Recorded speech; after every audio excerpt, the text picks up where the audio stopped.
Hello, welcome to A Book in 5 Minutes with me, Lindsay Milner.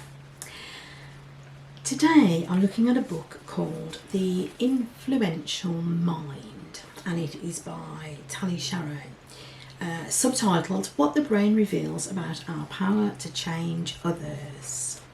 So it's sort of about persuasion and about how you can influence people. So they've called it The Influential Mind, but in some respects it's more like how to influence other people's minds, in my view, rather than how your mind is influential. Obviously your own mind influences a lot of your own thoughts, but that's not really what this book is about. It's not about self-talk, it's about how to persuade others to your point of view. So she covers quite a lot of fairly sort of fundamental points, in that she starts off with like evidence. Quoting evidence, giving evidence doesn't change people's minds. We tend to sort of double down on what we believe. We cling to our prior beliefs. We dismiss evidence that contradicts what we think, and are more readily accepting of evidence that confirms what we think. I mean, you might have heard of things like confirmation bias. We look for, things that confirm what we believe, and our brain doesn't register things that we disagree with quite so readily, or thinks of counter arguments. And then we can see this happening all the time with social media. I mean, social media compounds the problem by giving you more of what you want. So your confirmation bias, social media reinforces that by giving you the information that you're likely to believe, and you don't see the other side of the coin so much. What she says does work, instead of quoting evidence, is tapping into people's emotions, creating something that makes them feel that what they want to do is worthwhile. And she gives examples like Kennedy talking about America landing on the moon, that it wasn't a thing that people wanted to do, but he tapped into people's emotions, and that helped people to get on board with the idea, the aim of it.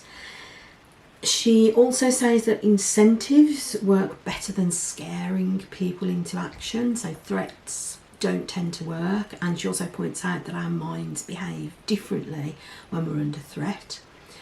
So it's important to take account of the people that you want to influence. What is their state of mind? Because if they're relaxed and chilled out, they'll react differently to if they are feeling threatened in any way. She says that letting go of control, offering people a choice and letting them have some control and autonomy, instead of you trying to control everybody's actions, tends to work better.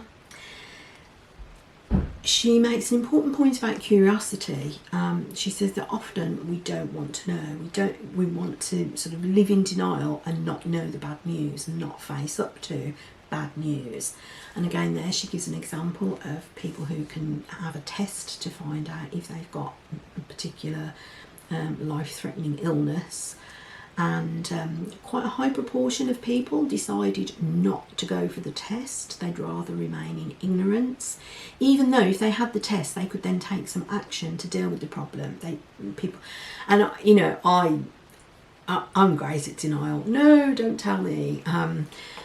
It is a common way that people react to the potential for bad news.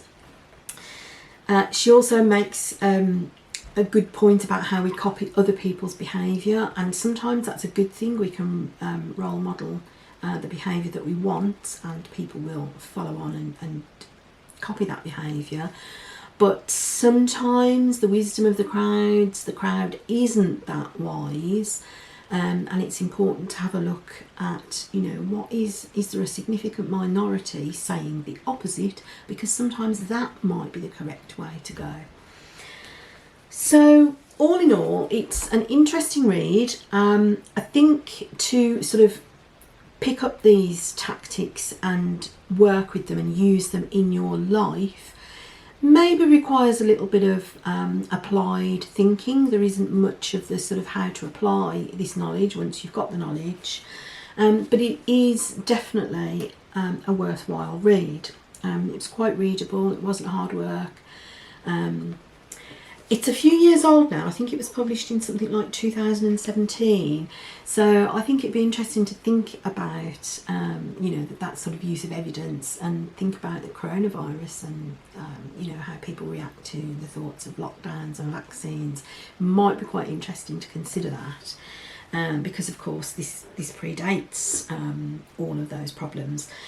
So yeah, I would recommend. Oh, one other thing I wanted to say was there's a section towards the end where she talks about how technology is moving on to such an extent that there might be a way in the fairly near future for you to actually influence somebody else's mind with a direct, you know, like mechanical, or I don't know. It sounded a little bit sci-fi and a little bit scary, if you ask me. But the last chapter, she did then also come back to the tools we have now are our words, our behaviour, how we engage with people. Those are the things that we can do to influence others. The last sort of end of that chapter was quite a good recap. Just to recap. Immediate rewards work better than threats for motivating people to ask. Offering people control and autonomy is stronger than giving them orders. And highlight the possibility of progress rather than doom for getting people to pay attention. Those were sort of some key facts that she used to summarise the end of the book.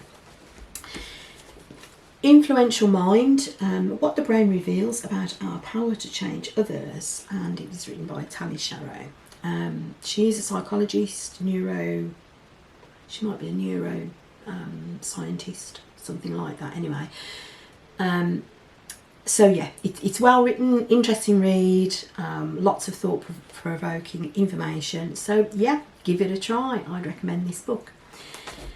That's this week's book in 5 minutes. Well, a little bit over, sorry. There's a lot of information in there that's worth passing on for you. Until next time, I will see you again. I'm Lindsay Milner.